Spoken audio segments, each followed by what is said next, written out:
O Calazans precisa me contar sobre a revista Barata. Eu acho que o Calazans é meu pai.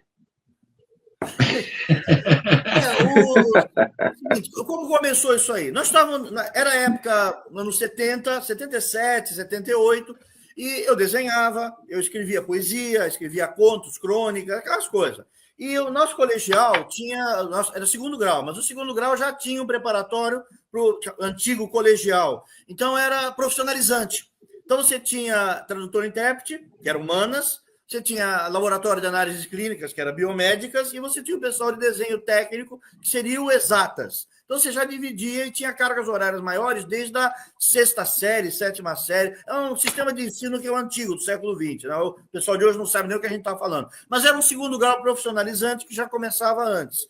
Então, em 77, eu estava na classe e era uma classe que tinha de humanas, então tinha mais menina do que menino. Lógico, os caras iam para exatas, alguns para biomédicas, e humanas atraía mais a mulherada. Então tinha muitas mulheres, eram 20 e poucas mulheres e dois caras, eu e o Alexandre, um outro cara. Aí é o seguinte, um dia, uma barata apareceu naquelas cascudas grandes, correndo por dentro da sala. Imagina a mulherada. E aí foi o seguinte, a barata sumiu. É lógico, a barata desapareceu magicamente, como costuma ser. E aí a mulherada começou a ficar histérica. Como costuma ser. Adolescente. E outra coisa, o colégio tinha uniforme, era saia. Elas tinham aquela meia branca e saia. Então, toda hora alguma se mexia e dizia, a barata está aqui. Toda hora, e aquelas baratas grandonas. E eu achei interessante como na mente delas tinha esse pânico, cada uma se achava a vítima da barata. Aí eu desenhei a barata com o uniforme do colégio, sem as calças, sem a calça do colégio, como um Mickey, como um Crumb, né? Desenhei a barata usando o símbolo do colégio, Oswaldo Cruz era o nome do colégio, e isso teve muita repercussão, o pessoal adorou, foi comentado em outras classes, lógico, as baratas entraram lá, e o pessoal, a mulherada ficou louca, então todo mundo comentou. Aí eu aproveitei esse gancho, eu já fazia contos em máquina de escrever com papel de seda, com carbono. Ninguém sabe o que eu estou falando, é uma tecnologia obsoleta. Então, tinha papel carbono, papel de seda. Vocês sabem o que é, porque vocês são dos aléns. Mas quem está vendo, velho, não sabe nem o que é máquina de escrever. Então, eu fazia esses contos, poemas, e desenhava no carbono. Você sabe que se desenhar no carbono é papel escuro que passa para outra cópia. Sim. Aí eu fiz rodar com essa imagem da barata, umas cópias, 3 cópias, é o que dava para fazer, 3 cópias. Lógico que nenhuma voltou para mim. Circulou pelo colégio e não voltou. Então teve uma boa repercussão. Tinha uns contos, umas crônicas minhas, desenhos, umas caricatura de professores, desenho, caricatura das meninas também, e isso teve uma repercussão. Né? E aí, eu juntei um pessoal, começamos a conversar com o pessoal das outras classes e tentamos montar, isso é 77. Levou 78, 79, eu continuei circulando umas contos, crônicas, desenhos assim, e a gente conseguiu, o Nilo, um dos rapazes fundadores da revista, ele tinha, o tio dele tinha um mimeógrafo. E aí, sim, a Fazenda Barata. Nós estamos falando, anos 90 já foi bem tarde. É que a gente começou bem antes. Então, primeiro a gente começou com o carbono, depois a gente fez um negócio chamado mimeógrafo a álcool. Então, nós somos geração... Isso eu conheço bem. Sim, nós somos geração mimeógrafo. A barata, mimeografada, tá vendo o roxo? Esse roxo é característico de quem é da época, né? A barata, a barata número 1, mimeografada, primeira vez que está sendo visto isso num vídeo. A revista Barata, mimeografada a álcool, vê, tem uns textos a álcool, as ilustrações minhas, né? Só eu desenhava do grupo. Aqui é a equipe, deixa eu deixar para mostrar. É a equipe, somos nós, só uma menina que fazia uns contos, e aí a gente fez esse negócio, tinha umas histórias em quadrinho, tem ilustrações, um texto maçudo, muito texto, né? Crônicas, contos. E eram as brincadeiras. Tem a barata usando uma asa delta, aqui não vai dar para mostrar. Dá para ver? A barata numa asa delta. Então, era Santos, né? Então, era esporte de praia. Aí nós rodamos isso aqui nessa mesa onde nós estamos filmando. Íamos dando a volta na mesa, rodamos as páginas, depois íamos dando a volta na mesa. Cada um ia dando a volta, uma pilha de páginas, ia montando e ia grampeando. E aí uma quarta pessoa grampeando. Então, esses caras todos montando. A gente levou, era 31 de outubro. A gente levou para vender no colégio, em algumas horas do intervalo, esgotou. Aí nós viemos correndo para casa naquela noite e fizemos a edição número 2. Deixa eu ver, aqui dá para ver que não tem, calma. Não tem nada escrito aqui, edição número 1, e essa aqui tem edição número 2. Não sei se vai aparecer, porque é tão velha, edição 2. Tá dando para ver, sim. Fizemos edição. Então, teve tanto sucesso que a gente fez uma segunda edição, compramos a resma de papel, corremos para fazer. Lógico, o mimeógrafo já estava dando o máximo, né? E aí, um tempo depois, a gente fez girando com a mão. Aí, um tempo depois, a gente fez o segundo, e eu inovei tecnologicamente e peguei mimeógrafo, matrizes coloridas. O verde eu não sabia que sumia. Então, fizemos a capa do Barata 2, a caricatura da equipe, do pessoal, nós próprios, né? E aí, deixa eu ver se eu consigo achar uma colorida aqui. Aqui dá para ver, mas não vai dar para ver direito porque o verde sumiu. Eu usava vários stencils de cores diferentes, então eu conseguia fazer vermelho, roxo, preto e verde. O sofá onde ele está deitado é muito verde. Muito legal isso. Verde sumiu. Então, inventamos uma técnica de fazer uma matriz colorida e fazer o mimeógrafo colorido. Eu acho que isso deu um escândalo, porque nenhuma professora que trabalha com mimeógrafo tinha pensado nisso. Não sei por quê. E aí, aí foi um sucesso, lógico, vendeu muito. E aí a gente entrou na faculdade. Na faculdade tinha uma máquina, a faculdade de comunicação tinha uma máquina de offset eletrostático, que é um pouquinho mais sofisticada, só que o cara lava a matriz e faz outra, então não daria para ter uma segunda edição. Fizemos um outro número da Barata, as caras das pessoas aqui, só que essa altura cada um já está numa faculdade diferente.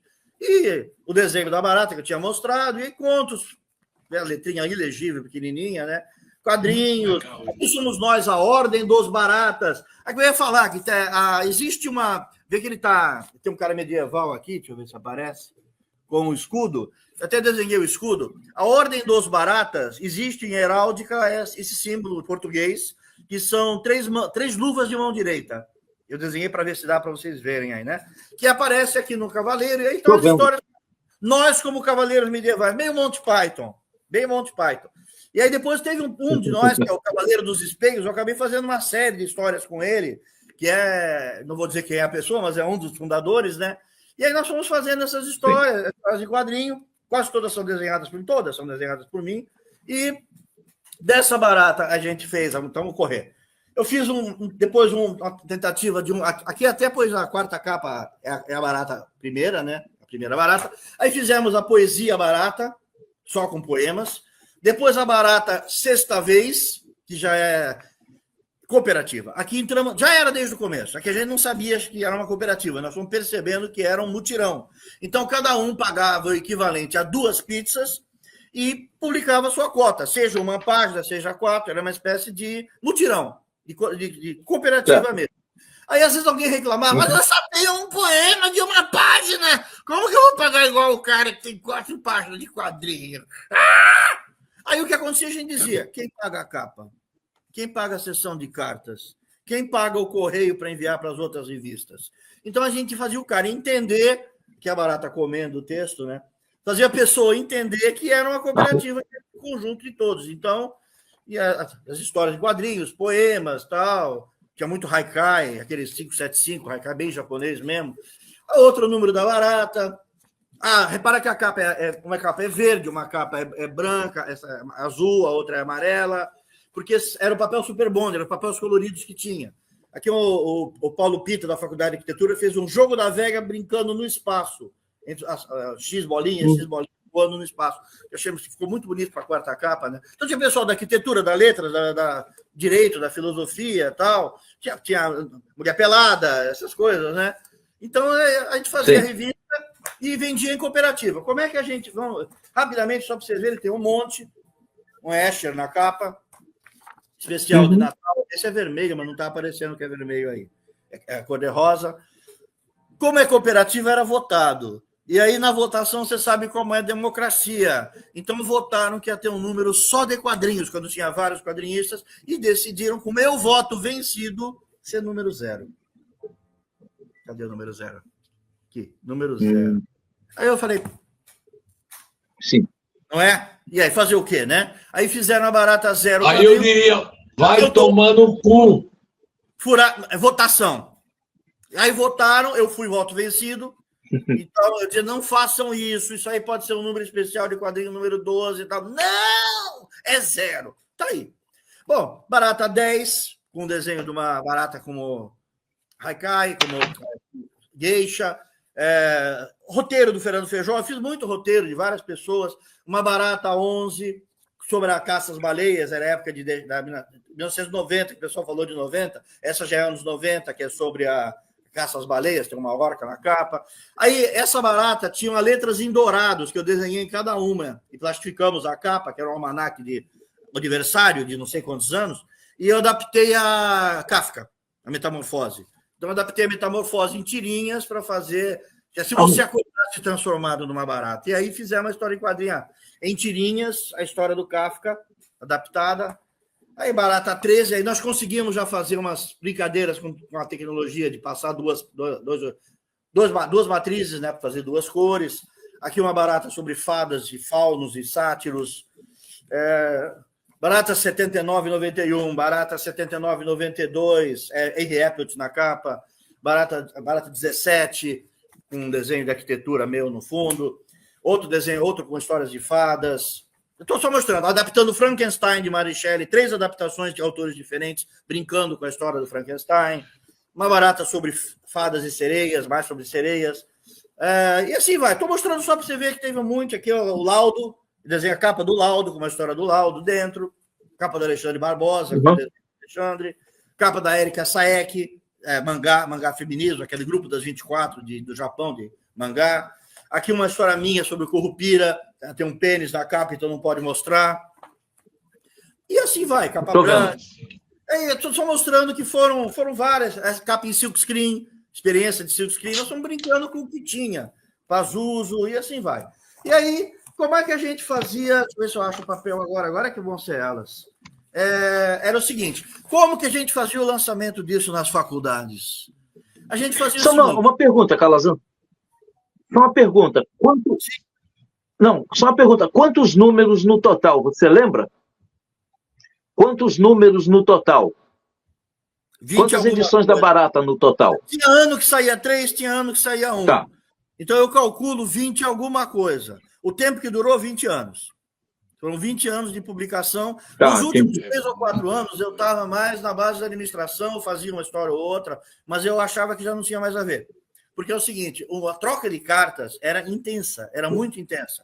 Então tinha o pessoal da Maturi, tinha o pessoal da Prismart, tinha o pessoal do Rio Grande do Sul, o Henry Appelt, tinha de todo lado, vinha muito material. E vinha de fora, vinha de Espanha, de Portugal. O cara da Noruega traduzia a gente, pegava o dicionário e traduzia do português, você fica maluco. Então a gente trocava carta com todo mundo. Eu publiquei histórias em francês na França, em espanhol na Galícia e depois também em Barcelona. Eles pediam histórias, né? Cheguei a escrever as histórias nas línguas, eu sou tradutor intérprete, né? Então adaptava, elas corrigiam a tradução, o devolve, tudo por carta. Não existia Orkut ainda. Então a gente teve muita duração, foi muito tempo, teve outras publicações, estou mostrando só a Barata, né? Mas houve publicações individuais dos autores dentro, é uma cooperativa, né? Então o cara, se ele quer fazer, quer usar o selo da revista, quer usar a infraestrutura, a rede de contatos, nós estamos abertos a isso, é para isso. Como é que a gente lançava? E o Fernando Feijó segurando, um cara grandão, fortão, ele ia segurando um pote cheio de baratas vivas com uma ficha de cassino. Atrás de uma menina puxando uma barata que eu e o Alexandre Barbosa fizemos em papier-mâché. Eu vou mostrar a barata daqui a pouco, se todos aguentarem assistir essa live. Aguentarão. Não, uma professora de folclore chegou a falar que era um Bumba Meu Boi. Porque a gente fazia em cada lançamento do barata, às vezes 2 no ano, às vezes uma num ano, outra no outro. Mas a gente fazia essa procissão. Esse Bumba Meu Boi, esse boi de Parintins. Aí ia as meninas segurando as revistas, poucas revistas, e vendendo as revistas. Atrás ia o Piton, que eu já citei. Ele saiu do ar. Bom, e o Fernando foi comigo lá na Muito Prazer, que é o Karateka, e o Alexandre Barbosa, que também era Karateka. Eles iam atrás, não iam de kimono, eu desenhei de kimono de sacanagem aqui.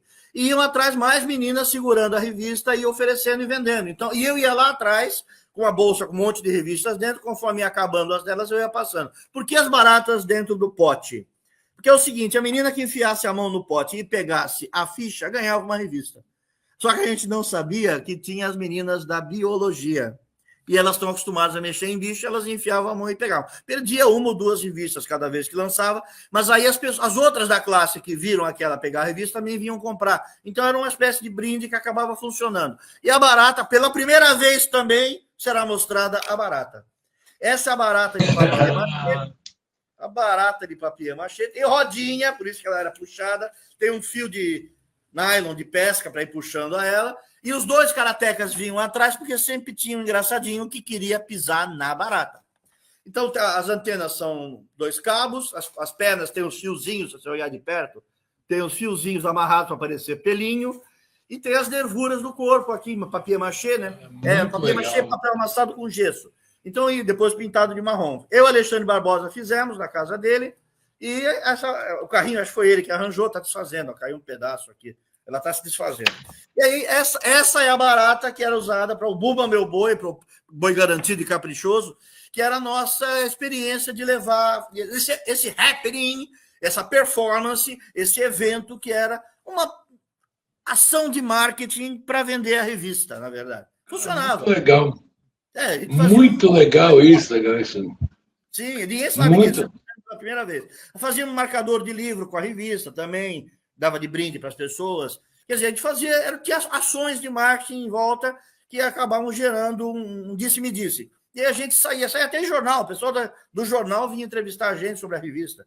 Então, era um evento. Uma vez, barata, não conte para ninguém isto. Não conte. Mas o Doce Pastel, que era uma pastelaria na esquina das faculdades, quis anunciar. Aí ele ofereceu o nome que ele queria. Ele queria dizer, tem barata no Doce Pastel. Você entendeu? Aí a gente concorda, porque o cliente sempre tem razão, né? Ele anunciou, a gente pôs a frase que ele queria e ele pegou uma quantidade de revistas que iria distribuir para os clientes deles lá e tal. Lógico que isso aí começou a virar um boato de que tinha barata. Evidente. O cara não adiantou falar. Não adiantou falar. Mas o cara ele criou o slogan, ele achou que era genial, tem barata no Doce Pastel. Lógico que prejudicou bastante o negócio dele, mas aí o cliente sempre tem razão, né? Então, oi, voltou, Eduardo, bem-vindo. Opa! Eduardo, você chegou a ver, depois volta o vídeo que eu mostrei a barata. É que ela está se desmanchando. Essa é a barata que a gente usava nas apresentações, no Bumba Meu Boi da barata. Depois volta com calma que tem os detalhes dela.